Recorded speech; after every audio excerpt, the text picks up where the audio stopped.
I don't know what day it is. What day is it? Good evening and welcome to the February 7th, 2022 meeting of the City of Summit Zoning Board of Adjustment. My name is Stephen Spur and I'm Chairman of the Summit Zoning Board. In accordance with New Jersey Statute 10:4-10, adequate notice of this meeting has been provided to a newspaper of record and has been posted here in City Hall. This meeting is a judicial proceeding.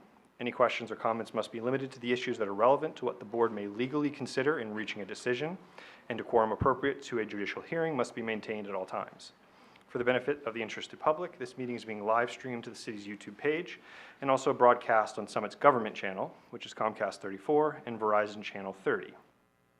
In close consultation with the city clerk's office as well as careful consideration of relevant CDC and NJDOH guidance, the following precautions have been adopted to protect board members, professionals, including city staff, applicants, members of the interested public, and others in consideration of ongoing public health concerns. First, all meeting attendees are required to wear face masks regardless of vaccination status, unless speaking as part of the formal proceedings. Second, social distancing is encouraged wherever practical. Third, face masks and hand sanitizer are available for attendees to use at the meeting room entrance. And finally, regular and rigorous cleaning of the facilities have been conducted by city staff. Please note that fire exits are to my right, your left, and at the back of the room where you entered. The city has a listening system to assist the hearing impaired.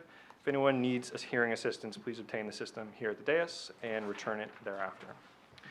Andy Ball is the zoning board's attorney. He will advise board members on matters of law, is the key interface with an applicant's attorney. Mr. Ball does not vote on the applications.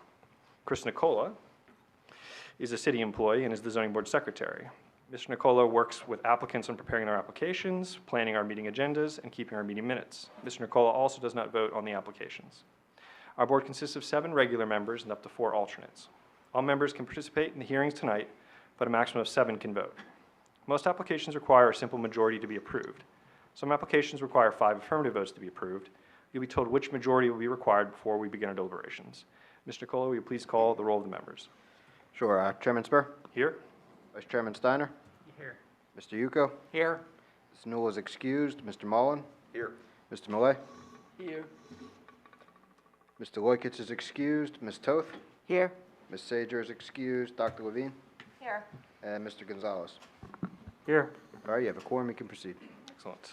We generally hear the cases in the order they are listed on the agenda. We try to have each case, a hearing, last no more than 30 minutes, but we do understand that some cases are too complex to be heard within that time frame. Each hearing begins with an applicant or their attorney giving an overview of the application and the variances that are required. We then hear from any expert witnesses that applicant may have to help explain the application and why the variances are needed.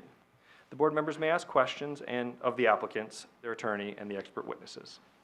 Once the board members and the board professionals have completed their questioning, the public will have an opportunity to ask questions. This is not the time to tell us what you think about this case. That opportunity comes at the end of the hearing. Before you ask your questions, please clearly state your name, spell your last name, and provide your address. It is important that our court reporter be able to keep a clear and accurate public record. Our court reporter is keeping record over the video stream, so if you can, please speak clearly into the microphones. After all witnesses have been heard, members of the audience have their second opportunity to speak, and at that time you may express your opinion, positive or negative, about the application. Then the hearing is closed, and we enter into executive session, where board members discuss the case and vote. You'll be able to listen to our executive session, but you will normally not be able to participate. Most applications are heard and decided in the same evening. If a case requires additional information or testimony that cannot be presented tonight, we will carry your case to another date, and it will not be decided during this meeting. Krista Anderson, the city's zoning officer, has asked that I remind all applicants that they must read carefully the resolution that documents the zoning board's decision, and to pay particular attention to the conditions contained in the resolution. For example, if a landscaping plan is required, you must obtain one and submit it to John Linson, the city's forester. If a grading plan is required, you must have one prepared by a civil engineer and submit 3 copies along with the application fee to the city's engineering division. Failure to satisfy all conditions in a resolution will result in a delay in approving your application, as it will cause extra work for city zoning staff. The resolutions documenting the board's decision will normally be available 1 month after we decide the case. When I call your name, please just quickly come up here to the microphone. Please tell me how many witnesses you have and whether you think you'll be able to complete your case in 30 minutes. First on the agenda will be 26 Edgewood Road, Ruth Ann Blankenheim. Hello. Good evening. How are you? Can everyone hear me with Yep, the we mask? can. Okay. Ruth Ann Blankenheim. I have no witnesses. My husband is here joining Excellent. me. No attorney or anybody? No attorney, and I'm Excellent. good for 30 minutes No or trouble. less. Thank you very much. Next up will be 101 Beekman Road, Kirti, Shiron. Hello. Hi everyone, I'm Kirti Shiron. I have my husband here with me and Anshul Sharma and Tim Classy, he's our architect with us. Okay, thank you very much. It's like couples night tonight. All right, next up, David and Courtney Stafford, 11 Greenford Drive. Hi, I am David Stafford. I am here with my architect, Elizabeth Rush, and no issue getting done in 30 minutes. All right, thank you very much. And then fourth, Marianne Espinosa, 6 Iris Road. Good evening, I'm Marianne Espinoza. I have my architect, Tom Bijak, here. I'm sure we can conclude within 30 minutes. Excellent. Thank you for your patience. You're our fourth on the agenda this evening. All right. All right, we'll start at the top of the list again, 26 Edgewood Road. Ms. Blankenheim, if you would mind, just approach here. If you're more comfortable seated at the table, you're welcome there, or up here is fine as well. Great. Would it be okay if, while I start, my husband passes out some pictures? If you'd like to, has our secretary seen what he's going to pass out yet? No, I No. would, Okay, you no. can make sure that he gets a copy as well. Yep. And then we're going to mark that as Exhibit A1, Okay, just for the record. thank you. Good evening, And then we're going If to, you'll- and then we're going to swear you in, sorry. Oh. Yep. Raise And your then right hand. Do you swear or affirm that the testimony you're about to give in this matter is the truth, the whole truth, and nothing but the truth? I do. And please state your name, spell your last name. Sure. Ruth Ann Blankenheim, Blankenheim. Thank you. Thank you. Good evening, and thank you to the members of the Zoning Board of Adjustment. My name is Ruth Ann Blankenheim. This is my husband, Mike Lackman. We live at 26 Edgewood Road and are requesting 2 variances in order to build a 91-square-foot mudroom to the rear of our house. The 2 variances are 1 for rear yard setback and 2 for the total side yard percentage. I don't know if you want me to read exactly what Krista pointed out, or if that's fine. Okay. Our house at 26 Edgewood Road was built in the late 1920s. Given the topography and irregular shape, the house was built far to the rear, resulting in a large setback from the street. As such, the vast majority of the lot's yard is located in the front yard.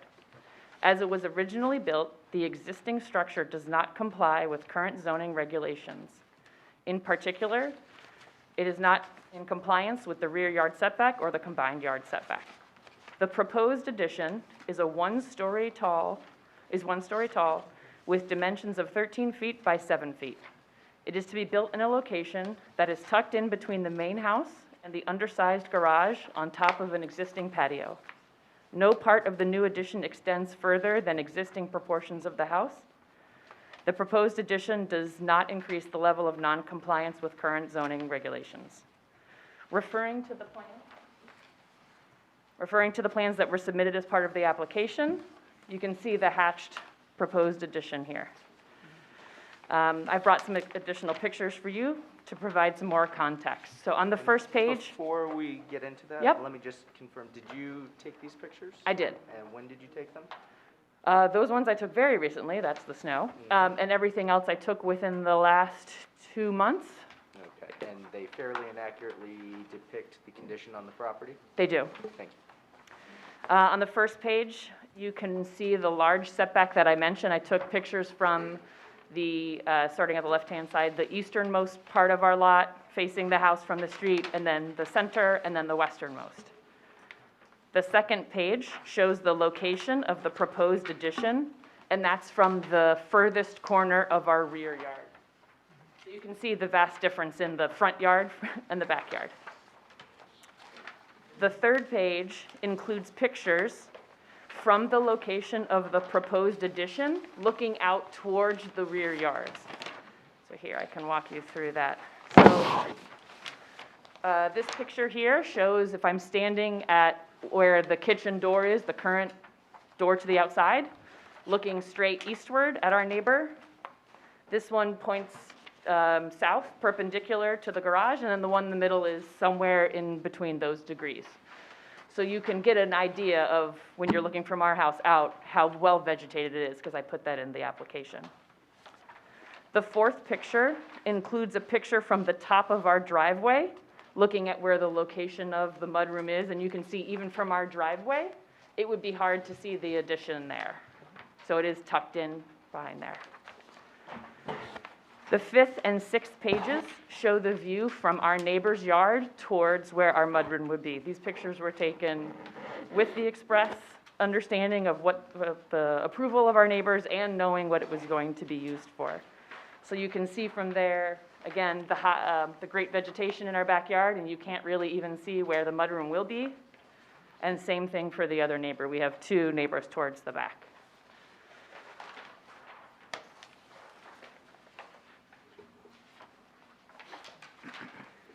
In response to the staff report comments issued last week, we will comply with all requirements and obligations associated with the memorializing resolution, should that be granted this evening, as well as any required permits. Specifically addressing the engineering and design memorandum from Colliers, number 11 asked about additional AC units or generators. There are no additional AC units or generators planned at this time. Number 12, no trees are currently planned to be removed. Number 14, we are aware of our responsibility to repair any damage to improvements within the city right-of-way caused by construction activities associated with the installation of the improvements I'm requesting tonight. Number 15, we shall maintain a silt fence for the entire duration of the construction surrounding the limit of disturbance. Number 16, we will remove all excavated and excess soil from the site that shall not use excess soils elsewhere on the site. And number 17, we are aware that if stormwater runoff drainage problems occur on our property and/or the neighboring properties as a result of these improvements, it's our responsibility to fix those damages. And then specifically addressing the Summit Environmental Commission's comments, we intend to use native plants in our landscaping additions later this year and agree that future solar panels and permeable driveways are also great ideas. With that, I've completed my prepared statements, and I'm available to answer any questions that you may have for me. Thank you again for your time this evening. Okay, very well prepared, thank you. Let's maybe start with Mr. Dower. Understanding there's no engineer or anyone here, was there anything left unaddressed in your comments that you'd like to? The only thing would be the encroachments, and we just identified them. I didn't know if the board wanted to do anything further with that. It's, I'm assuming it's been there for a while, a number of years, so I just wanted the board to be aware of it. Okay. Thank you. Any questions from the board? And you can take a moment to kind of digest all that if you'd like. No rush. I have a question about the encroachments, actually, involve Mr. Ball, too. Should we address that at all, or maybe ask the applicant, was that addressed when you bought the house, the fact that that? It was noted that there was a fence that's going over onto our neighbor's yard, and a part of the driveway is there, but it is not part of the plan to fix that. It's not in the same area. So, Mr. Ball, should we say anything about that, or? Well, I guess I'll give the usual advice that I give when we run into these issues. In the past, when it's not something that's directly impacted by the application, we might not go as far as necessarily requiring an easement be obtained for the encroachment if it's existed for a long time and there's been no issue. But it is something that we usually recommend, at least you reach out to the neighbor, be sure they're aware of the encroachment and see whether they have any objection knowing that it's encroaching onto their property. And a similar condition in a recent application comes to mind where we did require that we reach out, just have that conversation with the neighbor, make them aware of the encroachment. If they don't object to it, if they represent to the board that they're okay with the application, that would probably be my recommendation to address the issue. That's a condition of the application, is to seek acknowledgement of the encroachment from the neighboring property? Assuming the board doesn't see it as being such a major encroachment to require an easement. Or no, to require an easement or a remedy. Is this the same neighbor that you received the permission for the photographs from? Yes, it's one of the neighbors, yes, and Okay, so he is aware of We it. already know from your testimony, and I think you included in your testimony, that you talked to that neighbor and that they are not objecting in any way to this. They are not objecting to the mudroom, no. They are aware completely separately of the encroachment. So we know you've had the conversation, which is. Yes, they are aware of Which is part of it. the issue we had. But the we did last not time, that connect we did the not two, know 'cause- whether or not that conversation had taken place. And we actually are requiring that particular area, we're requiring that we get something from that neighbor that tells us that they've understood that. So if you could get an email from that neighbor to Mr. Nicola prior to the resolution being completed, that probably would satisfy Mr. Ball if I am. Hold on a minute. Excuse me, in the other situation, one of the structures for which they were requesting the easement was encroaching. Nothing involved with this easement is encroaching. So I mean, and it's almost routine in town that a little bit of a driveway or a little bit of somebody's fence encroaches. It's, if everybody who had that situation had to deal with it, that's all we do. Right, so on the spectrum of resolution, it's resolve the encroachment, right, on to do nothing. I know, Tom, you were the one to raise the question, not to say this is your, issue with the case. Would a letter or an email to some effect acknowledging the encroachments be helpful, hurtful? What's your Yeah, experience? I'll defer to Mr. Ball's judgment. I mean, I just know that sometimes it's an issue with sales, and, I would like to see it acknowledged formally somehow, rather than just an informal conversation with the neighbor. You also have an opinion on the encroachment issue? I don't know, the applicant has testified under oath that the conversation has occurred. That should count for something here. Yeah, I mean, I suppose he can't reasonably represent the position of the neighbor, other than to the extent that, the But, Well, the- but the to be neighbor clear, would the notice it hasn't conversation was shown up. separate from Yeah. this, Yeah. because I'm it doesn't, not sure if okay. you, right, sat them down and said, are you clear, this is the encroachment that you and I are No, here hold together? They are clear of what the encroachment is. Okay. This mudroom, again, to Ms. Toth's point, does not increase the encroachment, and it's not tied together. So we didn't specifically have a conversation about, I'm building a mudroom, are you okay with that? And remember, I have these encroachments because they were separate. I just want to be very clear under oath. So, Mr. Ball, punt it back to you. The best practice here is to have the encroachment acknowledged. It's not necessary. It's always good just to be sure it's not going to present itself as an issue later on. So without requiring an overly burdensome condition of getting an easement, I think that's a healthy middle ground to address the issue. But of course, it's the board's decision on whether it wants to require that condition or not. Passing it back. That's what I do. Well, if we can go back to the prior situation, I think all we did was require the applicant to attest that they had spoken to the neighbor. We didn't require the applicant to produce anything from the neighbor. As follow-up, we are asking that. We are neighbor now? weigh in Okay. directly. Yes. Okay, I don't think that's anything more than an acknowledgement. yeah. of Okay. If the encroachment exists, it's as simple as, maybe perhaps as Mr. Steiner suggested, an email? Absolutely. Look at that, all right.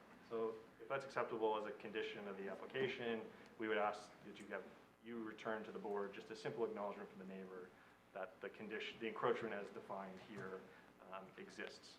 Okay, yep, I wouldn't want them to go on record saying anything more than, I understand that it exists, because then there may be, who knows, right? Right. Okay. You're submitting a variance application, this encroachment exists, we would ask you just to identify that, acknowledge that. If you want to connect with Mr. Nicola or even our attorney Yes. to kind of finesse the language before Yeah, you send it over. I don't anticipate it to be a problem, because we have a very friendly relationship. However, I would hate to, what if they sell the house tomorrow, which is not on the market, but I would hate for the application to be held up. Yeah. If I can have it be where my email to them is an acknowledgement of that. I mean, I can't force them to email me back. There's at least a 30-day window between us hypothetically approving the application and you receiving the memorializing resolution, so Okay. you have a month. So I just have to send the email, I don't have to receive an email back from them.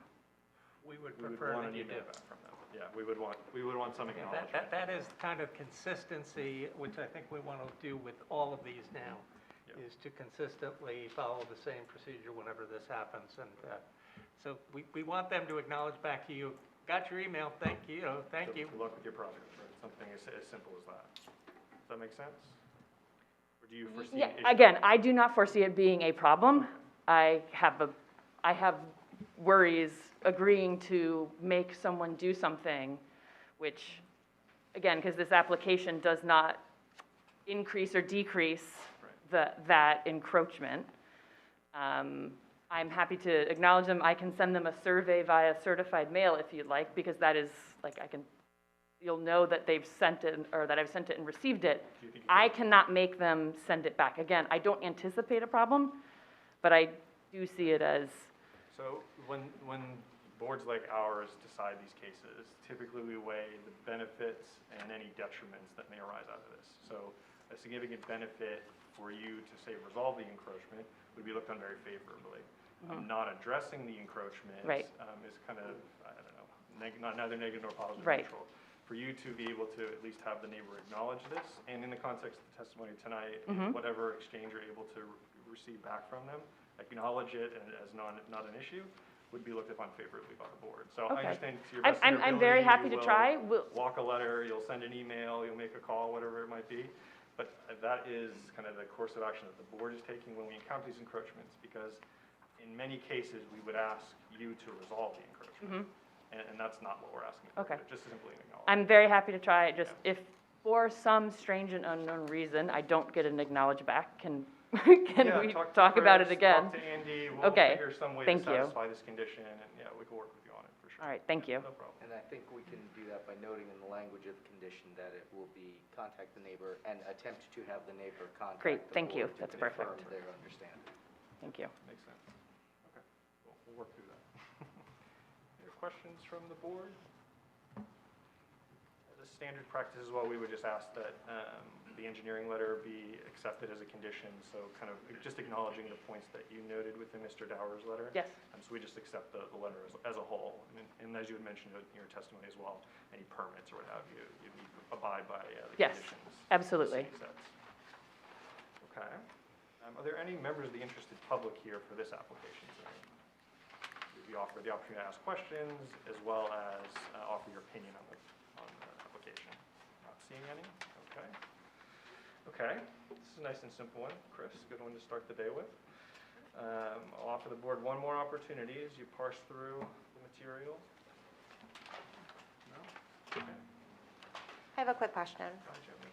Do you plan to expand the size of the existing patio after the addition is built? Potentially. We have a landscape architect who's been hired and is looking at it, but I told her to put pencils down after I found out that I had to do a variance. I didn't want her working on it if I didn't know what the fixed piece would be. Okay. Mr. Ball, conditions? We have the two conditions that we just discussed. First is compliance with the conditions noted in the board engineer's memorandum, and second is that the applicant will contact the neighbor and attempt to have the neighbor contact the board to confirm their understanding of an encroaching fence. Anything you'd like to say in closing? You don't have to. Just for clarification, they have to contact the board, or if I get an email, I can send it back? If you contact them and they only reply to you, you Okay. can forward that along to us. That would be acceptable. Perfect, okay, thank you. Just want to make sure I fully understand. Sometimes I miss things. Anything else you'd like to say in closing? No, just thank you again for your time. Excellent, for sure. All right, with the two conditions as noted, who would like to begin the deliberations? All right, I'll start. All right, thank you, Tom. You've been missing, so. I know. We can count on you. First, I'd like to compliment the applicant, very thorough presentation. I wish everybody prepared as well as you did. You did better than a lot of the attorneys we see. Well, thank you. So, compliment you on that. Very small addition, obviously not a high impact. One of the variances, the rear yard setback is pre-existing. You know, it's well screened, as the applicant noted. It's not affecting stormwater issues, as the engineer noted. So I see no issue with approving it. I'm happy to support it. Have anything else to add? I'd note the hardship posed by the location of the house on the lot at the rear of the property. That's giving rise to the variance, and I'd also say that this improves the use and functionality of the home, so it's a positive attribute, and I support it. For those reasons, I'd call out additionally, and related to Mr. Mullen's comment, the usual shape of the lot, Mr. Linson's comments, or at least our perception, I think.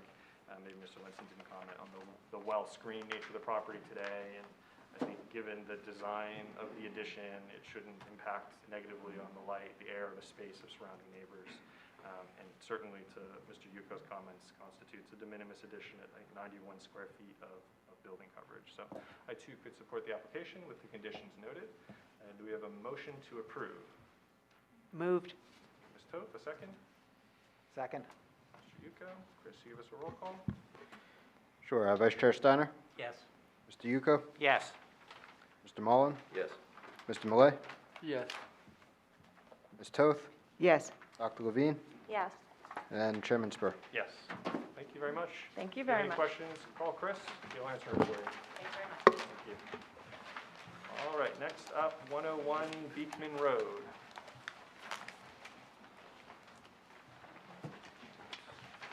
Good evening.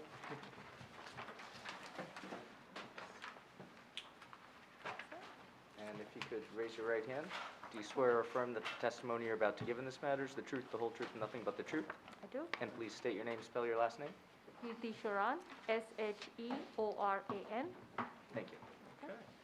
If you could just tell us a bit about your case to begin with, and then we'll pivot over to your professional to do all the heavy lifting for you. Sounds good, yeah. No I'm problem. glad we are, finally reaching a point where we all could be in the same room and meeting in person rather than being on Zoom call, so that's a good change.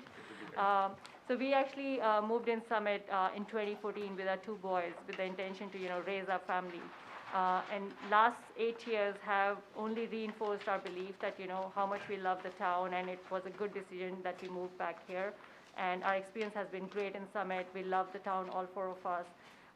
We are on a great street, Beekman, it's really nice, the neighbors and everything. So overall, our experience has been really great, and we would like to continue to be here and, raise our 2 boys. The only thing is, with the current situation of the house, it's a ranch, and with the boys growing up, our older one is going to be a teenager next year, believe it or not. So getting ready for all that, and we are looking for more space. And also, since our parents also visit us from India to spend time with us and their grandkids, and since it's such a long flight, every time they come here, it's usually an extended stay from somewhere from 2 months or even 4 to 6 months at times. So with all that into consideration, we are feeling the need that we need more space as a family to be comfortable in the current house. And the way we are planning to address this issue is by adding a second level to the existing house. And in order to do that, I think we are here today to apply for 2 variances. One is building height, and the other one is floor area ratio. So we've hired our architect, Tim Clessy, to help us with the addition. And with that, I think I'll hand over to Clessy. Perfect. Right. Before you begin, just want to offer the board an opportunity to ask any questions of the applicants. Okay, otherwise, we're going to swear you in. Are there any members, before you start, any members of the interested public here this evening for this application, 101 Beekman Road? No? Okay, fair enough. All right, we'll swear you in. And then Raise your right hand. Do you swear or affirm that the testimony you're about to give in this matter is the truth, the whole truth, and nothing but the truth? I do. And please state your name, spell your last name. It's Timothy, K-L-E-S-S-E. Thank you. And can you briefly describe your background, experience, and 3 boards you've appeared before recently? I have a Bachelor of Architecture, a Bachelor of Interior Design. I've been licensed about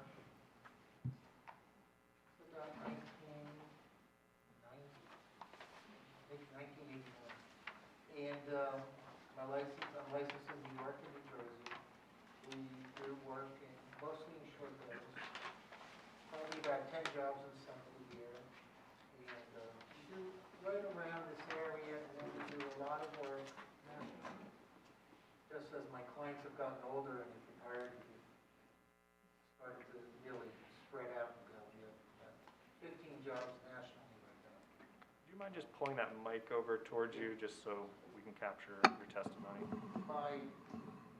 I've appeared in front of this board, and some of my staff has been in front of this board, and I've appeared in Milburn, Chatham Township, New Providence, Essex Fells, Livingston, over the last Thank 5 you. years. Don't think we need to keep going, but unless there's I'm any sorry. questions from the board, I imagine we I want to haven't been accept here his in a long credentials. This is actually my first presentation in 2 years, Good to have because you. Thanks for, everything's been Zoom. thank you for coming over from Milburn. kinda We'll nice to accept see your everybody. credentials this evening. Okay. You may proceed. Well, thank you. It's a little bit complicated, this project, and I don't know if everyone knows what's the problem here, or you've been through it before, but actually Chris and I struggled a little bit back and forth with this. But to start it off, I'm just going to say that I have this board, which is a new board, I guess I should call it A1. If those are new photos, Yes. And did you take those photos? Yes, And when did you take those photos? I took them within the last 2 months. Okay. The ones with snow I actually took today, because I wanted to take another look at what was going on. And they fairly represent the condition of the property as it Yes. exists? The site itself, if I'm driving sort of from Passaic out going towards town, site's on the left side, slopes downhill, tracks are back there behind all of this, behind that O'Shea kind of wraps around if you sort of know the area. And my photo one actually is a good depiction of what's going on. The site is really dropping off to the rear. There's a drop here of about 5.5 feet in grade as it goes down. Most visible really from the left side as you're coming from Passaic. If you look at the house in the front, the house really appears to be a one-story building. If I get onto the O'Shea side, which is my 3, and I'll pass this around if you'd like me to, as soon as I finish here. O'Shea is actually elevated. And if the O'Shea grade was actually projected all the way until it hits the foundation of our building, this site would not be legally out of grade. But there's a large swale that's occurring between the road and the building itself. And it's hard to see because there's fences here, and the fence, in a sense, almost defines the floor plate of this building, part of our problem. Our intent is to add a second floor over the primary structure over this building. Then I kind of came a little further and wanted to give you a couple more photos. This is one today from the Passaic side. My number 6 is really starting to go down O'Shea. I went down O'Shea, and you could kind of see how the site is falling off. Like it must have been when O'Shea was constructed, it was either artificially elevated or just level. And then, again, my photo 7 is from that O'Shea. I go a little further, I hit our driveway. When you go from our driveway down into the site, you drop about 6 feet. It's a really pretty dramatic drop because O'Shea has been sort of elevated. And then I have a photo from the rear, just fenced. The property is well fenced. Should I send this around, or is it helpful or not? Anyone interested in seeing these photos? I have relatively new boards that are now lighter, not like if anybody remembers the old boards we used to have, which were really heavy. I keep thinking he's referring to us, by the way, but.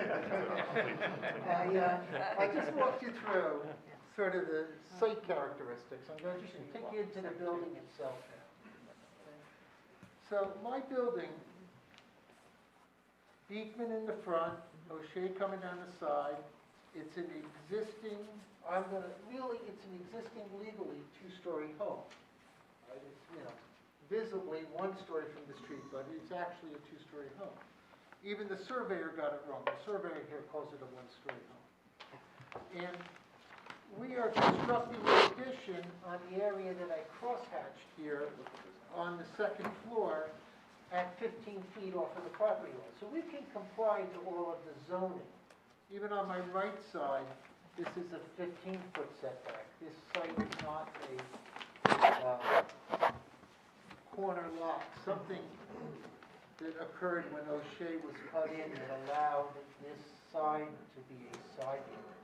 And that's part of one of the exhibits that I included in your package. So we're adding our building on top of that existing. That's my BOA 1, which is, these sheets are exactly the same as the sheets that we gave you.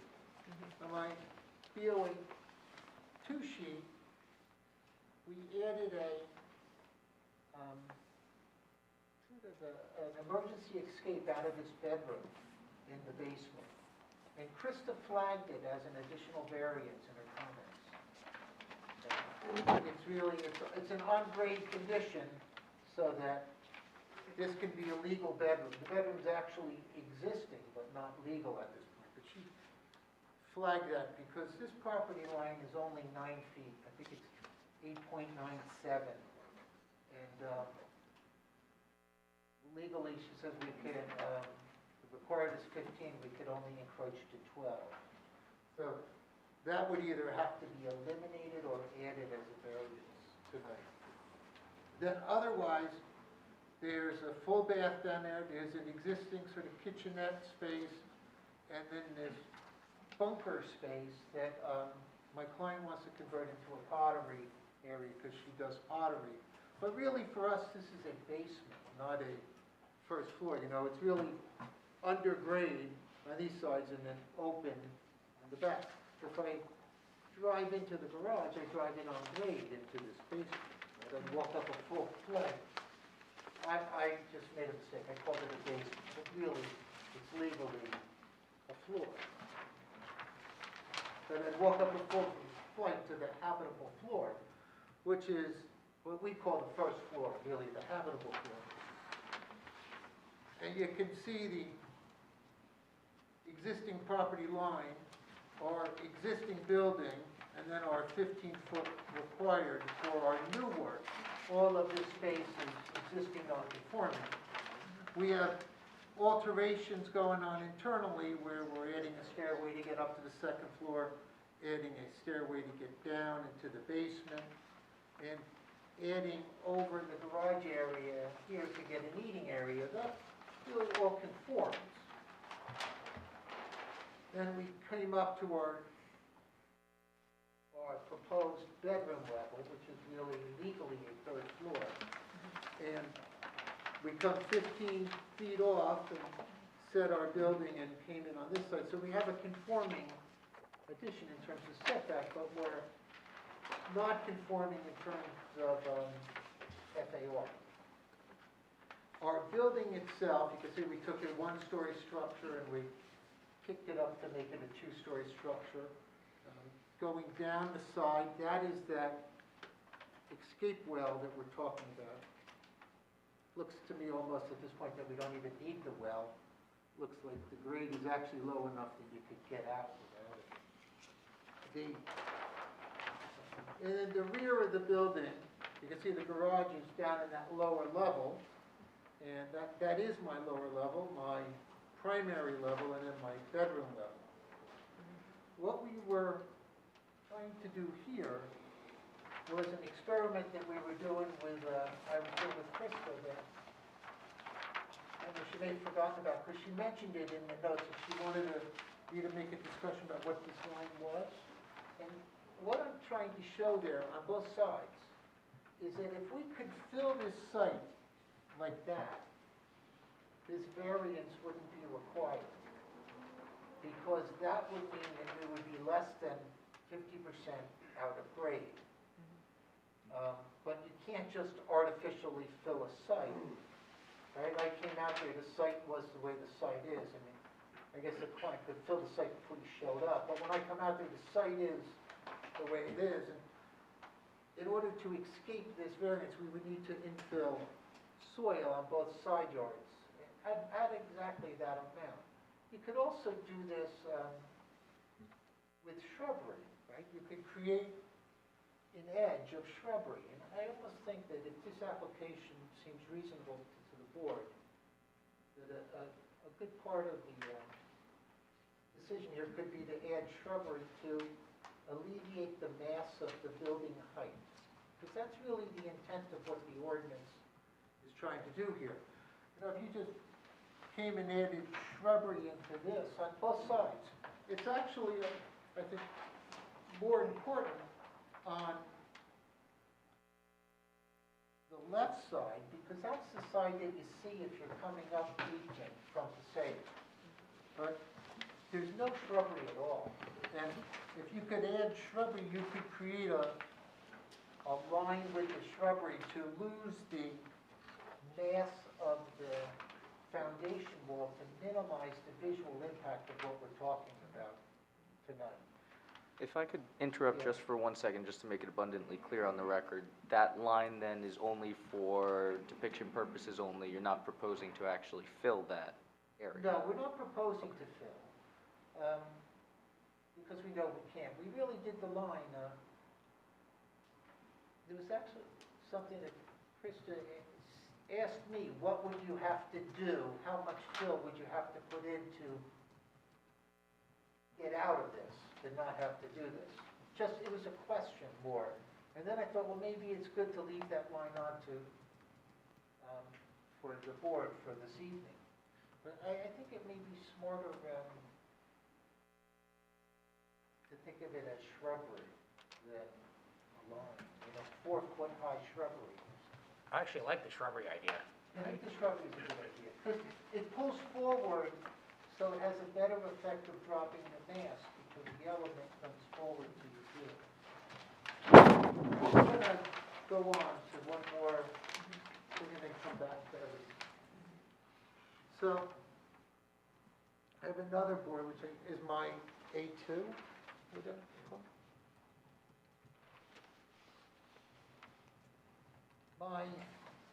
There's 3 pieces of criteria that are in play here related to building height.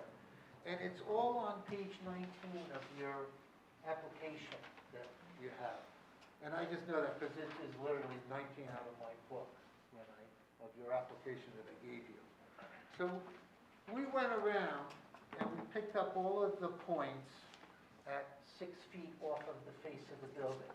And this exhibit is page 20 inside your application. And we picked up all those points and then came down and charted everything. And we came up that our average was 5.3 feet. This is off of the first floor, right? I'm going to say the living floor, what I would call the main living floor, the kitchen. So, in terms of our calculation A, which is really building height, even with the grade dropping as it does, our building height is still under the required 29 feet that it's required to be for the average building height, even with the steep slope of the grade. The next piece of criteria here is the maximum height, right? From the mean point, we came up to our maximum of 35, we're actually below that. The only point where this case actually fails is in this sort of average condition where we have more than 50% of the foundation wall greater than, I forget, 6 feet out of, or 5 feet out of exposed, let's say. I'm being a little careful with that because the first foot of from the first floor to where you visually see the foundation, that first foot is actually covered with wood. So the criteria is to measure from the floor, even though visually the foundation wall that you see is actually a foot less. So we tried going back and forth with this case to see if there was any other way to do it, and finally ended up with the conclusion that the existing site,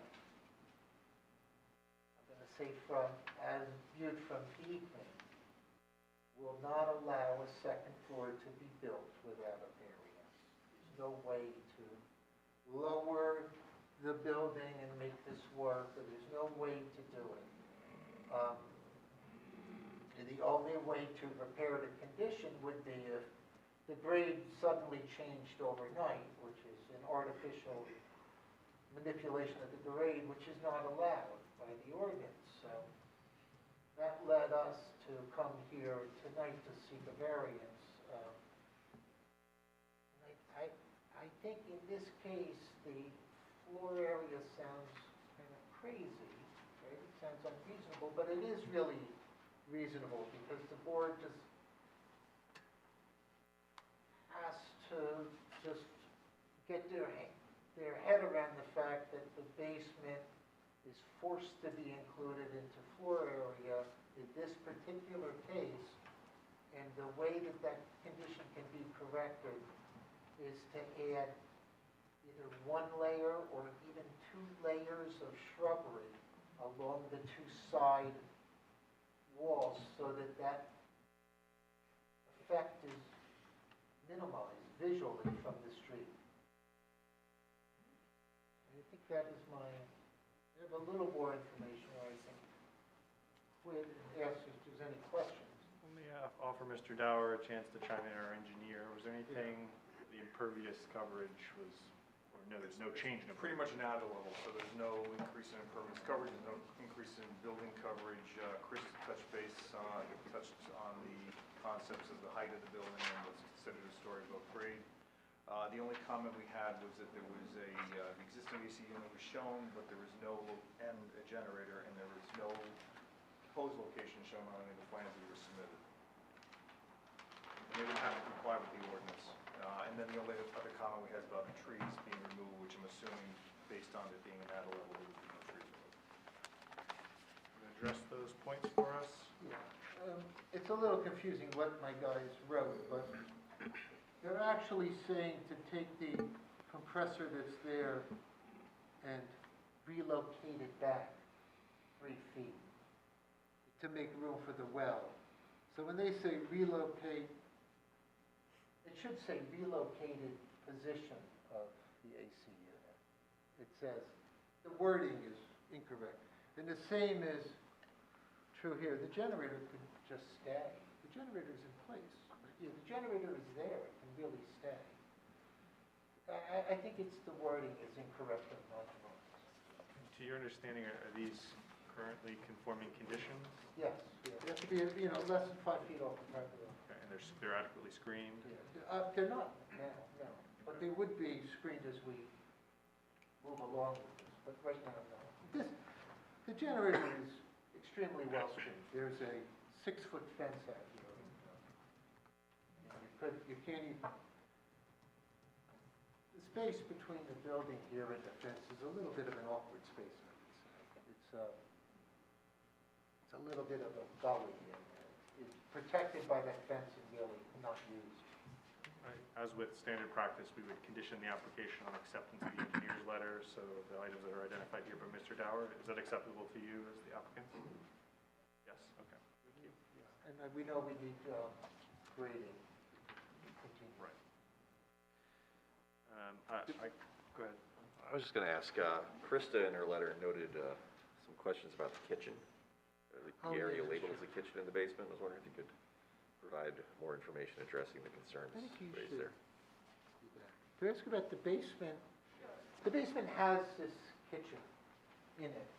We didn't touch it. Yeah, so the kitchen in the basement is actually more like countertops and cabinets. It doesn't have a stove. It's not a functional kitchen. We use it more as use the countertop space when we are doing the barbecues in summer. And as I build my pottery studio right next to the kitchen, I plan to use those cabinets more so for storage and counter space for my pottery. So you won't run any gas lines or No. install any appliances No. there? No. There's no stove there? Sorry? There's no stove? There is no stove right now, and we don't even plan to put one there. Because I think the issue here is the potential for it to become a mother-daughter to double-use Right. facility, and I don't know how we restrict that. Well, can we add a condition that, I don't know how to word it, but that there would be no cooking facilities, nothing beyond what's there now in terms of the basement kitchen area? Yeah, so you could Kitchen do, area. right, you could do a couple things. You can either have those restrictions as conditions in the resolution itself. You could go as far as requiring a deed restriction if you felt it was truly necessary. But those are a couple ways to address it. In order to legally construct the kitchen, that would constitute a variance? Would require a variance? No. No. It would require approval under building code. They would have to go to the city for approval of that construction. But And there's no impediment, though, procedurally for them They wouldn't. securing? No. As best as you can tell, Right, assuming it doesn't impact the actual structure or change anything, they wouldn't have to come back before the board. So I think a condition, if you find it acceptable, we'll work on the wording with you, of course, right? But to preclude the construction of a second kitchen within the home. It's one step for us to, in a sense, prevent this from becoming a two-family property. When we know that's not your intent, you've articulated very specific and legitimate reasons to have the facilities down there. So we would work with Andy, our attorney, to memorialize it accordingly.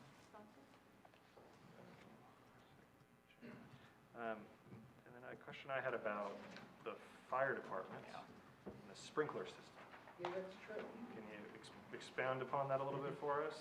Is there plans? I didn't see it in the plan itself. It's atypical in residential properties to see. These houses are 5B construction class, and they are really allowed to be sort of 2.5 stories, like a mezzanine. And this is really, would be a 3-story building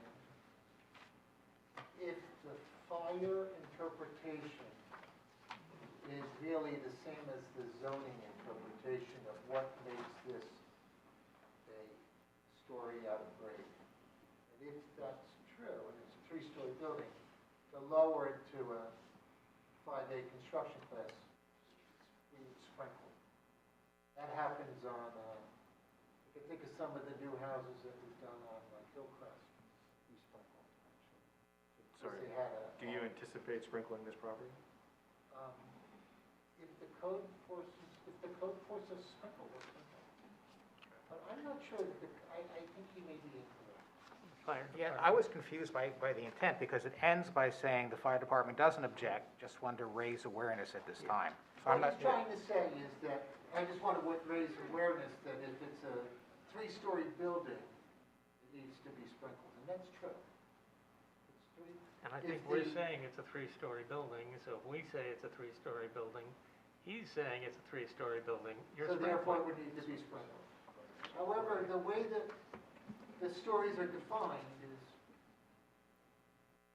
the fire inspector's definition comes out of the building code of a 3-story building, and the town's definition of a 3-story building comes out of your local ordinance. So is this for Right, us to address or with the No, construction? it's not. It's, we don't make that determination on whether sprinklers are required or not. They would do that at the construction department. But it's really not a bad idea to put in a residential sprinkler. And I asked because I would personally look more favorably on the application, understanding that this additional investment is being forced upon you perhaps.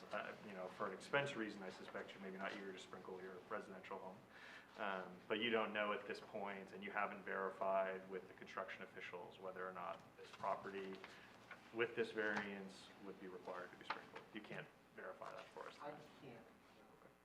But if it's required to be sprinkled, Of course, yes, of course. it's a weird thing. If the dirt was pushed up to the building, it wouldn't, I know it wouldn't be. It's, Right, The code- but it's not, It's not. and we don't know, we don't know today, though. Okay, I just don't want to include that in kind of the weighing of our decision if we don't know. I'm going to assume it's not going to be sprinkled then. I think it probably will not be sprinkled, because it's really content. I have Well, one anything He's to add? concern getting here. confused between the zoning ordinance and the building. I'm just asking, so I just, Yeah. No, to clarify. I get the distinction that we're drawing, but we also have the fire department in written report saying there should be sprinklers here. This is a 3-story building. We're kind of getting into a semantic definition over Well, that's the a definition good of way a to story. think of it. Yeah, that's a good. And I don't really want to approve a resolution with a noted safety concern. And then, hopefully this would never happen, but if there was a fire in the property, I don't want us approving something in a less, what's deemed a less safe condition than the fire department has indicated. But it's really not for us to make that call. It's a separate code, it's a separate entity that makes that determination on whether it meets that regulatory definition and whether it's required there. So unless it's being affirmatively offered for the purpose of adding some benefit to the property, that's what we could take in here. But What are Which we is supposed my to interpret from a staff report, other than some professionals giving an opinion in their expert judgment? Yeah, I mean, you could offer it. Well, the construction official did not pick it up, we could perhaps require the applicant to raise this specifically with the construction official. With Andy's point, it will be raised, right, Yeah. during the permitting process. I think, David, maybe you and I are thinking the same thing, where if they could affirmatively, if they could acknowledge for me today that they will sprinkle this property, I look favorably upon that additional investment in public safety. That may be above and beyond what the construction officials require was necessary. I'm not necessarily going to reject the application because it doesn't have the sprinkling, but this is a little ambiguity here that I'm not getting much clarity. The concept of us doing the sprinkler system in exchange for what is really extra FAR. I mean, it really is, even though it's, is a good one, and we're okay with it. You're okay with sprinkling the property? Okay. I think it's smart, actually. Sorry, Andy. Yeah, I don't know if anybody else wants to address this in our resolution, but I like the offer of the shrubbery. Can we add a condition of some kind to? Yeah, so typically, not typically, in some cases, we would ask that a landscaping plan be submitted for review and approval by Mr. Linson. That's our city forester. That's often the case where we have concerns about lack of screening or what have you. This is a very unique request for him to review, but I think we could sufficiently explain to him we're trying to reduce the visual impact of this technically three-story property. So if you could have a landscape architect or someone prepare a simple landscaping plan, noting the local species you would be using, the board would certainly look favorably upon that. I agree, Mr. Yuko. I think it's certainly a better solution than regrading the property and going through that extent of an effort. So we would ask that you accept that as a condition also for the application. And then I saw some note about a topographic survey. Before we read that, could we also ask that our engineer look at that so that we get the desired result? It could look great, but not give us what we want from an engineering perspective. Yeah, I think that's a fair question. I mean, is it in your professional skill set to judge the visual massing of a three-story structure and the reduction thereof by landscape design? Quite honestly, as a rule, I would just defer to John Linson, because I think he's. I think both. If the two of you can team up, We can do that. I think that's, I'm not talking just, not just John on his own. Right. But, John could say, hey, these are great bushes, but it doesn't give us what we want visually for the engineering end. So if the two of you together can agree, I think we're in a better position. Okay. I think the key there in preparation of that landscaping plan is reference to that additional line, for example, showing the grading that the desired impact is to add an additional 3 or 4 feet of screening. And then Mr. Linson will be able to connect that, yes, these are the appropriate trees, bushes, whatever, to provide that impact I for as think much. we're really supposed to. That'd be wonderful. Thank you very I much. think I've known him. Good. And sorry, back to the topographic survey. That was a note for Krista. Part of our permit. All right, okay. So I think we need to add that as a condition, Andy. That was in Krista's note. Okay. To provide a current topographic survey prior to the certificate of occupancy being issued, the third-story construction and interior renovation, by which the final building height will be verified as no more than 35 feet. Okay. We'll take that language right from Krista. Any issues with accepting that as an additional condition? No, that's just then Krista trying to verify the building height. So. Okay. Any questions from members of the board? I had a couple. I mean, when we're talking about the mass of the building visually, I wonder about the folks who are behind you on O'Shea, who are lower down and would be looking up at a newly raised building, and you've got a fair amount of distance. It's pretty far. It is pretty I went far. down to look today. Okay, but I mean, I don't even quite know how to ask the question, what sort of, are they going to be feeling loomed over by this? I don't really think so. It's pretty far away. And there is a 6-foot fence. Yeah, that's no, around. I know, it made it very hard to see what was going on. Yeah, I couldn't figure out it made sense to put shrubbery on the rear or not, but I really don't have a good place to put Yeah. shrubbery on the Yeah. rear, so. Um, If anything would occur, it'd have to occur back at the fence line.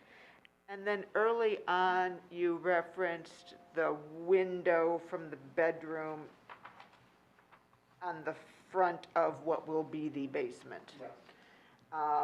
And so, are you asking for a variance for that egress, or? I think it makes sense, because it really is a bedroom, and it's been functioning as a bedroom.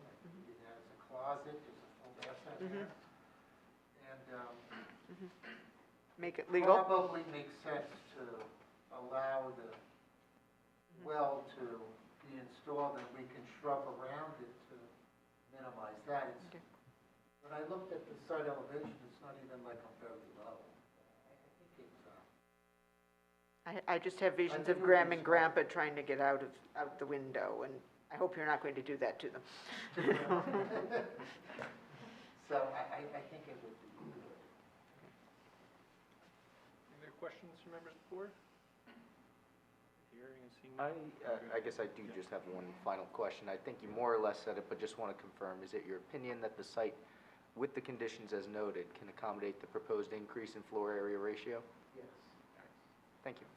And I'll pause to ask again if there's any members of the interested public here this evening for 101 Beekman Road. All right, hearing and seeing none. Anything else you'd like to add before we offer the applicants an opportunity to Just conclude? thanks for your time. Thank you very much. Anything you'd like to say in closing? No, I think we're good. Thank you for Wonderful. that. Thank you very much. Okay, Andy, let's read through some conditions. Got 5 of them. So first is, our usual, compliance with the conditions noted in the board engineer's memorandum. Second is that the applicant shall submit a landscaping plan to both the city forester and board engineer to address screening along the sides of the property. Third is that the applicant shall not install a stove or gas lines to the existing kitchen area on the bottom floor. Fourth is that the applicant shall add a residential fire sprinkler system for the home in accordance with the recommendations. And fifth is that the applicant shall submit a current topographic survey prior to the issuance of a certificate of occupancy. Okay, sound good? Excellent. All right, who would like to begin deliberations? So you already took the honors first. One from that side over there? Their eyes are cast down. Mr. Mullen, will you help him out? I wasn't looking down, I guess. So I was reading this application, and my first reaction is this is a massive, massive increase. And, you know, I was having a lot of trouble with it. I got to be honest. And, you know, as the presentation went on, I was thinking about, are there alternative ways to accomplish the goals, minimizing the FAR?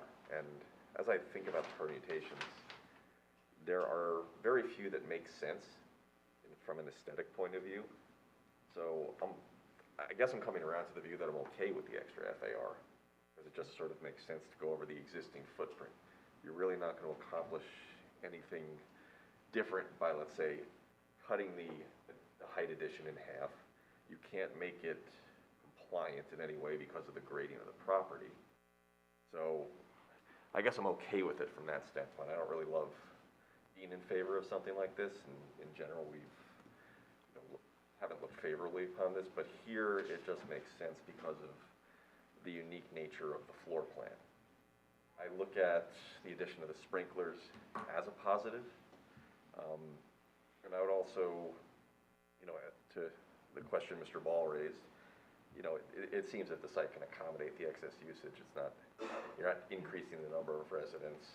You're not, you know, sort of running afoul of the community's view of two-family houses existing, one-family houses. So I think I'm okay with this, but not enthusiastic about it. Mr. Mullen's okay with it. Any enthusiasm? Mr. Millay, anyone care to add anything from down there? Anything catch your Well, eye? I'll be slightly more positive. Okay. I mean, I think that the slope of the property does present some significant challenges. And had this been a flat lot, we wouldn't be here for, well, except for the egress in the bedroom. And I'm sympathetic to you, you've got, as Mr. Mullen suggested, you've got a limited number of choices here, and this is the best of them. And it's the but-for nature of the lot that allows me to support this petition. Yeah, and I'll agree with, mostly what Mr. Mullen said, but, and I was feeling pretty kind of negative about it coming in, but then I walked around the neighborhood today and saw that it's really would not be out of character. Yeah, there's some one-story houses, but there's some that have the kind of similar to what you're doing. So I can support it as well, not enthusiastically, but I can support it. Okay, anyone care to offer any further comments? All right, under my mask, I'm grinning. I'll give you a little bit of positive energy off this application. But no, I do think, to Mr. Mullen's point, the addition of the sprinklers and addressing the safe ingress and egress out of the basement bedroom are certainly positives to this. The grading is unique. Also, the lot history is interesting, I suppose, right, about the O'Shea kind of cut through. And the consideration of it not as a corner lot, so I learned something new today. That was neat. But I think and I appreciate the efforts that the architect and the applicants are making to address the visual massing with a fairly unique solution of landscaping. Maybe not the ideal solution, but I think suitable for the given application. And appreciate also their willingness to adopt the condition regarding the second kitchen to maintain this as a single-family home with a pottery studio, which would be cool. Look forward to hopefully some of your creations around town. So with that, I could certainly support the application and would invite a motion to approve. Anyone care to motion to approve over here? I'll move to approve. All right, this side's working hard tonight. Who'd like to second? Wally, you want to second it? Second. There we go. Yeah. Can Wally do it? Is he voting? Is he voting today? I don't think so. He's not voting. A refusal? Sorry, Wally. Thanks anyway. No. All right, what about Mr. Malloy? You second it? All right, Mr. Malloy. There we go. All right, thank you, Kevin. Do we have a roll call, Chris? Sure. Vice Chairman Steiner? Yes. Mr. Yuko? Yes. Mr. Mullen? Yes. Mr. Malay? Yes. Ms. Toth? Yes. Dr. Levine? Yes. And Chairman Spur? Yes. Thank you very much. Good luck with your project. All right, we're going to take a 5-minute recess, stretch our legs, and we'll be right back.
where it's going.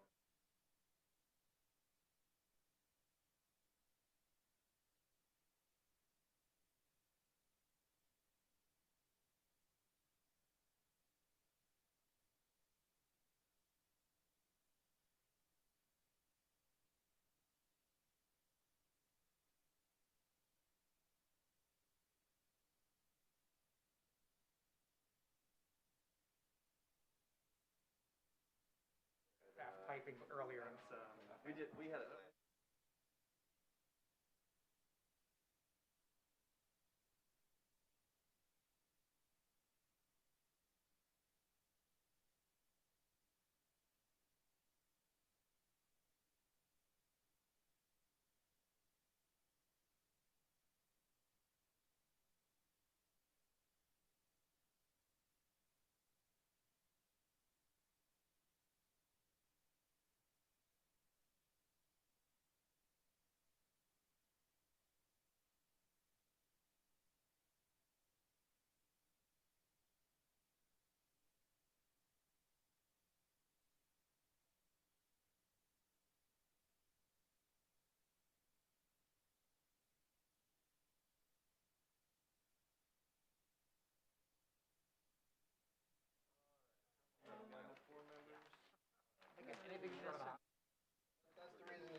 All right, friends. Order in the court. All right. We see Mr. Stafford, 11 Greenbrier Drive. Hi, I'm David Stafford, S-T-A-F-F-O-R-D. I'm at 11 Greenbrier Drive. And if you could raise your right hand. Oh, Do you yes. swear or affirm that the testimony you're about to give in this matter is the truth, the whole truth, and nothing but the truth? I do. And you just stated your name, and you're all set. Thank you. Thank you.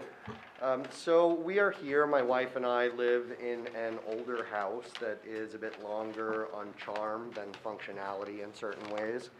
We've been in our house for about 6.5 years, and with 3 small children, each of whom plays hockey, noticed that one of the limitations of the house is that we do not have anything approximating a mudroom.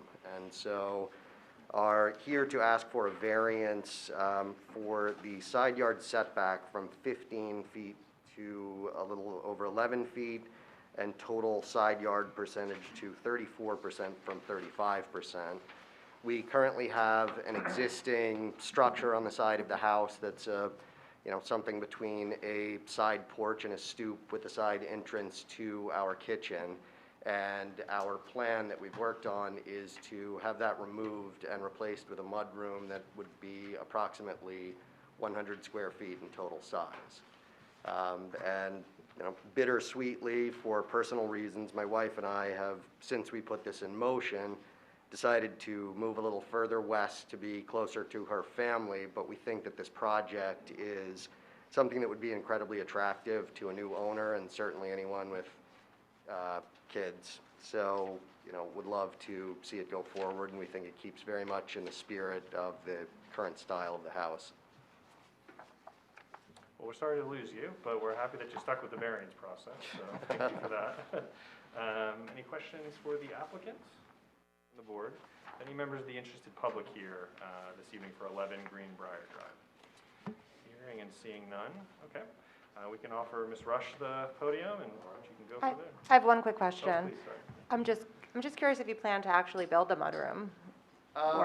It would depend. I mean, it's, I couldn't say unequivocally yes or no. At present, would probably leave it to someone else, but, if they so requested, could certainly move forward with it. Thank you. All right. Hi there. You could raise your right hand. Do you swear or affirm that the testimony you're about to give in this matter is the truth, the whole truth, and nothing but the truth? I do. And please state your name, spell your last name. Elizabeth Rush, R-U-S-H. Thank you, and I know you've appeared before us a number of times and qualified before the board. Any changes to your credentials since the last time you appeared? No, sir. All right. We'll accept your credentials, you may begin. Okay, great. So I guess it was about last summer, Courtney and David, they approached me basically for what he said there. The plan of the existing home, it was built in the 1930s. It's pretty traditional. You come in, it's a center hall. You have a nice big living room to the left. You guys have the plans in front of you. A formal dining room on the right. kitchen, sort of back right of the house, but there really is no landing pad for day-to-day activities. The garage is attached at the rear of the house, but there's no internal entry from the garage into the house. So they do have this side stoop, which they do use on a daily basis. They park in the driveway, down at the garage, and come in through that side stoop. They rarely use the front door. So the idea we came up with was, as David proposed, to take away that side stoop and replace it with a one-story mudroom addition. I don't know how many of you all had a chance to drive by the property, but I think in 2015, interesting fact, the next architect that is coming up actually worked on that addition. We just talked about it, so it's kind of a funny thing that happened tonight. But he worked on that addition, and they built it. It's a lovely addition, very glassy. It has a copper roof on the side. The idea is to balance the front elevation of the house with this mudroom. It will also have some nice windows, a small walk-up porch, as well as a standing seam copper roof on the side of the house. It's very comparable in size to the existing stoop, the brick stoop that is there. And I think the width of it is going out 12 to 13 inches. That's to accommodate, we really kept it as small as we could, but that would still accommodate a mudroom washing machine set, as well as some cabinetry, obviously, for the hockey bags and coats and everything like that. And then all the materials will be matching the house. Trim work will be pretty much, exactly the same, painted the same, and we will be doing brick facing on it just to keep the architectural integrity of the home. That's really Okay. the crux of it. Bauer, do you have any comments? My only comments are limited to the AC units, and if there's going to be any additional, which I assume not for that size, but just to get that confirmed, that if anything, any of the mechanicals have to be complied with the ordinance. Agreed. Okay. We assume there's no objection to conditioning the application on acceptance of the engineer's letter? No. Okay. All right. Any questions from members of the board? I have one. Krista notes the existing front yard setback that she says was original to the house. I think we should probably, if we're going to approve this application, probably ratify that as a existing issue. Yep. I don't recall seeing that in here, but, Yeah, It's near the end of her report. There Or it one is. fifty, yeah. at the bottom. yeah, I mean, certainly when those issues have been caught and no one's addressed it in the past, the best thing to do is always include it in this resolution of approval, include it as part of the application. 31.8 feet. Yep. So without objection, we would Yeah, we agree to that. consider a Yeah, variance that's for great. that front yard setback. Okay. Any other observations or questions for Ms. Rush?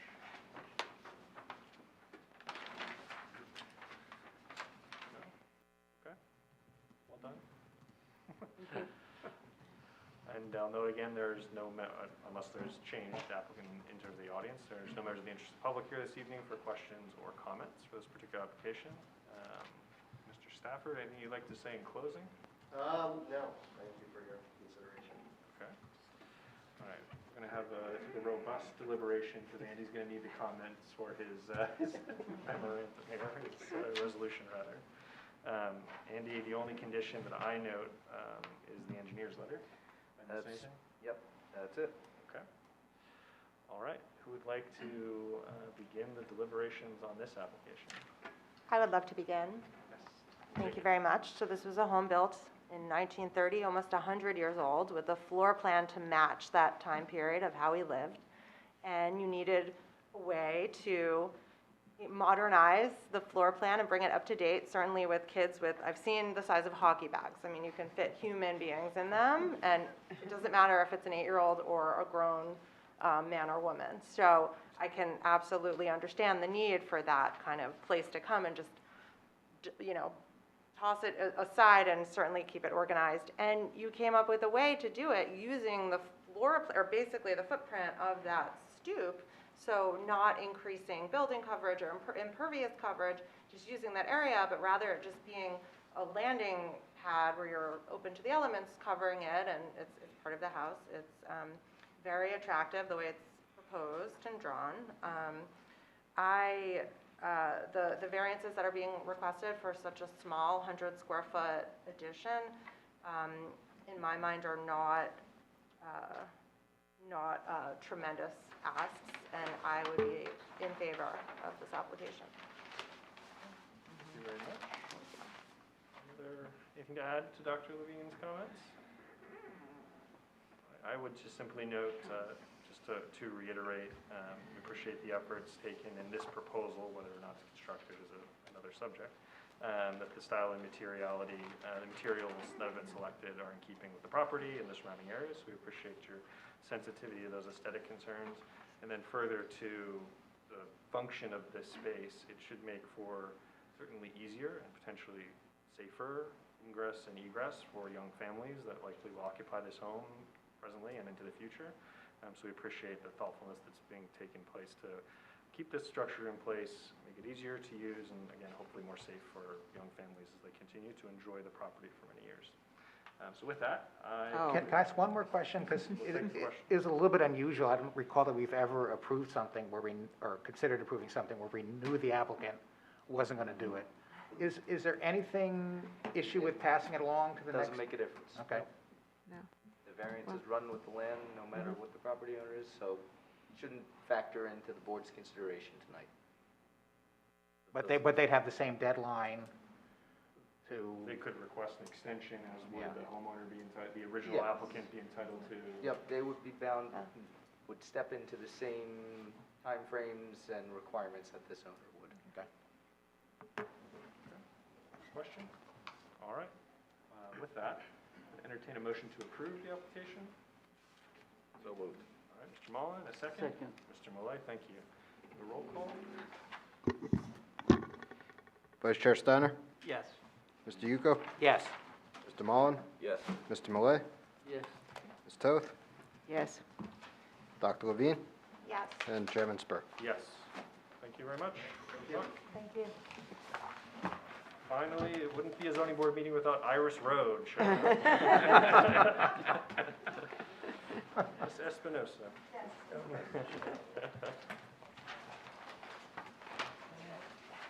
My neighbors have kept me busy, right? You like those words spreading on the street, right? The variance process and I don't know what. but Well, I mean, all the cool kids are doing it. Apparently, right? Oh, yeah, okay. So my name is Mary Ann Espinosa, Espinosa. Do you swear or affirm that the testimony you're about to give in this matter is the truth, the whole truth, and nothing but the truth? Absolutely, thank you. Thank you. So you've already dealt with houses that are charming. My house is reaching its century mark, and I walked in and loved it. I've lived there since April of 2004. When I moved in, the fact that the closet in the master bedroom was only 28 inches wide was something that I was able to work around. But I've gotten married, and my husband, believe it or not, thinks he requires more than 14 inches of closet space. So basically, this whole request for a variance has to do with adding closets that were not there. The proposal is to basically get enough space to do a walk-in closet off the master bedroom and to have a small closet on the first floor when you walk in, because there is no closet on the first floor when you walk in. According to Krista's memo, 3 variances are required. This, as I assume is the case with many houses of this age, has a lot of non-conforming use issues. And so that's one of the reasons that we have these problems, or not problems, hopefully we'll solve them tonight. But she identifies variances required for lot coverage, for building coverage, and for total side yard percentage. The house, as it stands, is less than 8 feet from the property line on each side. We are not going to exacerbate that at all. The addition will actually not go through the entire frontage of the property, so it'll be actually recessed from the side of the building on the one side where it will affect it. In Krista's comments, she notes that there are certain things in the backyard for which variances have not been obtained. The deck and a brick patio. These were there when I bought the house, and I did bring with me, it was not part of the application submission, but I do have a copy of the survey that was prepared when I bought the house that shows that these things were there when I bought the house. But I hope you don't ask me to take down the deck, but if you wish to have some sort of accommodation regarding the brick patio, I'm certainly open to suggestions along those lines and requirements that you might impose upon me. I have read all the very thoughtful comments made by the various people who reviewed this application, and I am certainly interested in pursuing most, if not all of them. With that, I'm going to open myself up for questions or move on to my architect, Tom Bijak. We'll give you the opportunity to answer any questions. Any questions from the board for the applicant? Not seeing any. Any members interested? Are you asking us to do what we did in the last case of providing variances for those items that were For not what was taken already care of there? before? No. I'm not asking for variances for Okay. things Well, that were there. I think because Is it that simple, Andy? it never is. So this one, may be even more confusing than the last one, because arguably the last one could have been a pre-existing non-conforming use. This one, we just don't know when the current code was in place and whether the purchase of the home predates that. So, I think the best practice would be, absent requiring all those proofs at this hearing, consider the rear yard setback, which is the only additional variance that's being noted here as part of this application, assuming we can get a number on what's proposed to get to the patio. I don't think that there's a I didn't see that she had mentioned a rear yard setback as part of a variance required. It's, the middle of the paragraph indicates, I can find no record of a zoning approval for the rear patio which does not conform to the Okay. current rear yard setback requirement, Okay. nor do I find a variance record for the existing non-conforming building coverage, but we're already addressing building coverage as So- part of Right, the I application. just was focusing on what she said in terms of which variances were required. I didn't see that she was saying that a variance was required for the brick patio. I apologize. So if we get a measurement from the architect for Krista's review, is that what you're suggesting? Either for Krista's review or the board's review tonight, or a combination of the two, I think that would be the best way to approach it, just to include that as part of the application, knowing that it doesn't conform. So when In other words, clean it up tonight. Yep. Well, it's not cleaning it up, it's acknowledging the severity of the encroachment into the rear yard setback, so that if and when you or a future homeowner were to come and to seek some further modification of the home, we have some baseline in the record. Is that essentially what we're seeking to do? Yes. Just to acknowledge it. Okay. So not to put any more stress on the architect this evening, if you could provide that testimony, that would be wonderful. If not, we can condition the application on receiving that additional information. But we'll let you do your thing. Okay, let me just ask a point of clarification. Assuming that and perhaps you know the answer to this, in terms of the setback that it does not conform to in the back, do you know if that was something that came into existence after 2004? That's the problem, is we would have to Okay. go digging through the code to figure out. We do not want to give you extra work. We will take on that load, okay. So, just quickly, any members of the interested public here this evening? Sir? No, ma'am, you're here from before, thank you. Okay, wonderful. And we'll swear in your architect and give us as much as you can this evening. Do you swear or affirm that the testimony you're about to give in this matter is the truth, the whole truth, and nothing but the truth?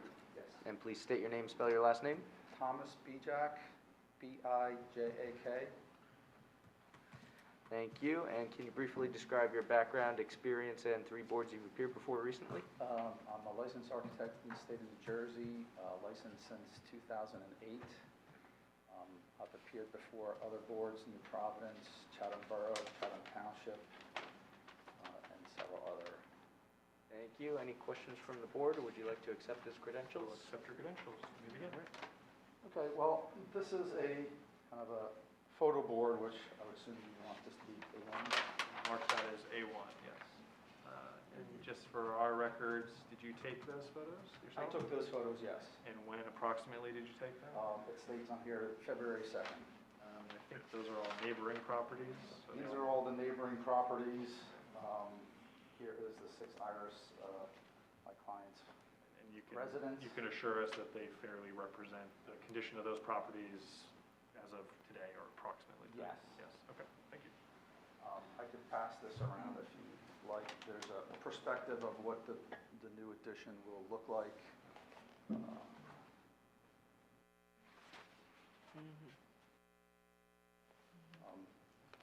Mary Ann basically really covered a lot of what we are attempting to do.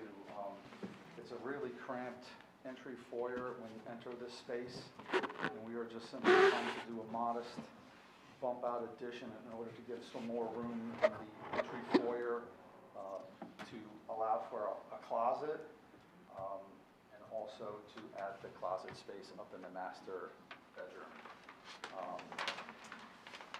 This house does date back to 1928. It's a 3-bedroom, 2.5-bath house. 2 of the 3 variances that Krista requested are existing nonconformities. The total side yard percentage, which in the R6 zone, 33% is required, and currently it is only 19.3% because of the side yard setbacks of 3.75 and 5.9. What we are proposing is going to be a 24% side yard percentage combined. Lot coverage as well, it's an existing nonconformity in that 40% or 2,500 square feet is required in the R6 zone, and the existing lot has 46.6% of lot coverage. We are proposing to reconfigure a lot of the front entry walkways. There's almost a patio in the front yard that with this new addition, we are going to reconfigure and cut down the size of the existing stoop that leads up to the front door, as well as reduce this whole large, walk, but it's really a patio in the front yard to simply create just a simple walk to the street and then an access from the driveway to this front walk, since the existing garage does not have access into the main living space. And that's and then building coverage, 20% is the maximum permitted, and we are simply adding, as a net gain of everything we're doing here, reducing the size of the stoop. We're doing there's going to be a net increase of 45 square feet to building coverage, which equates to a 0.7% increase in building coverage.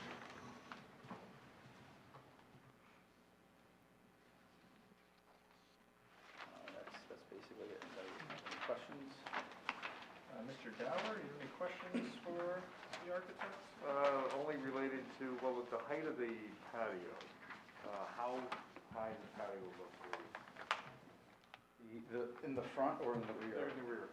It's at grade. Okay, so then that's a non-issue as far as building coverage is concerned, and then as far as any mechanical equipment, is there any proposals to add or move any mechanical equipment? No, the existing mechanical will remain. That's everything. Okay. Any questions from members of the board? I wanted the forester's comment, hoping that the large rhododendron off the front right corner of the home can be preserved.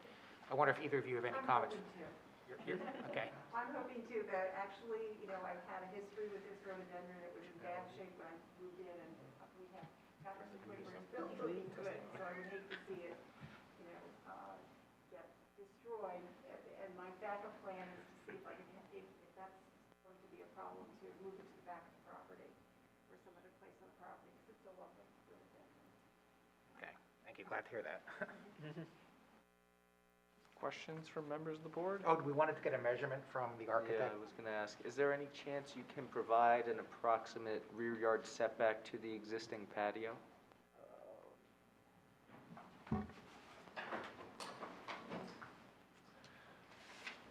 No rush, this has been a very efficient evening for 4 applications. Don't do it again, Chris.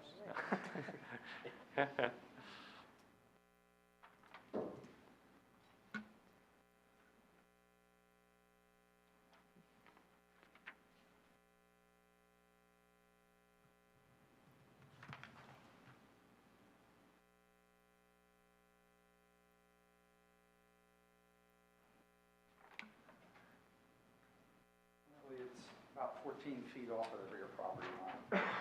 Okay, thank you. Thank you very much. Any other questions from members of the board? No? Iris is old hat at this point, right? Okay. Anything you'd like to say in terms of architecture before we offer Ms. Espinoza the floor once more?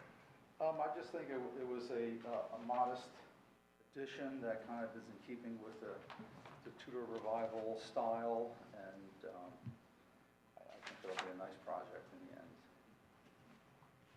Excellent. Ms. Espinoza, anything you'd like to say to conclude? I think that we've laid everything out, and I think you all have worked hard enough tonight.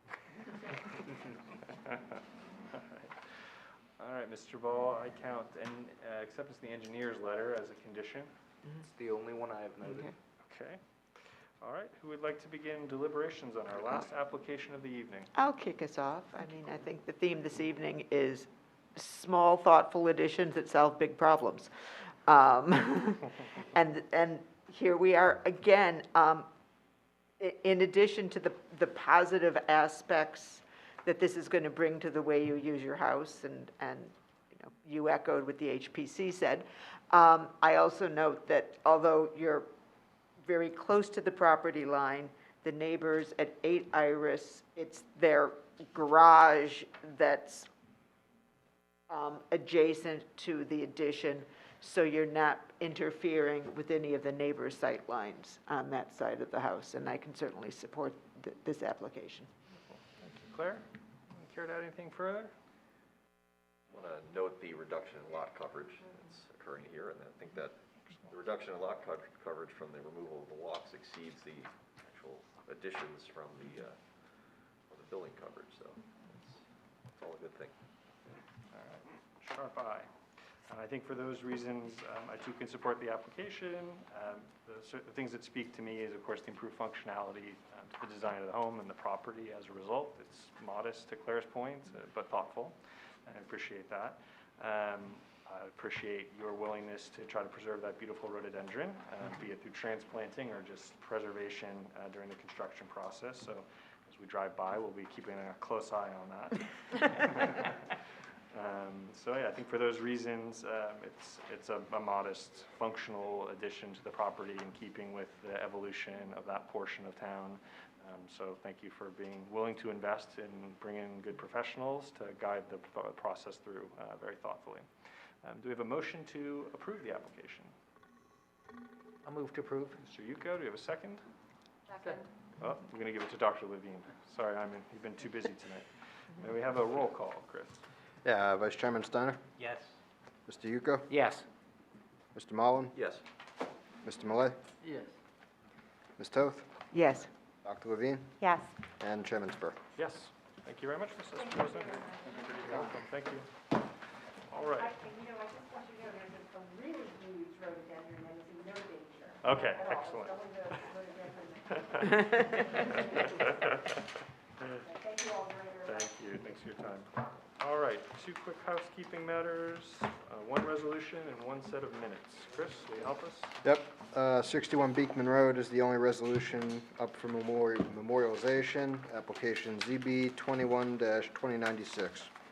Our eligible voting members are Chairman Spur, Vice Chairman Steiner, Mr. Mullen, and Ms. Toth. So we would need a motion for that. Move to approve. Second?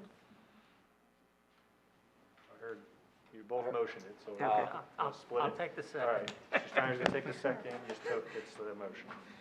All right, Chairman Spur, Yes. Vice Chairman Steiner, Yes. Mr. Mullen, Yes. and Ms. Toth. Yes.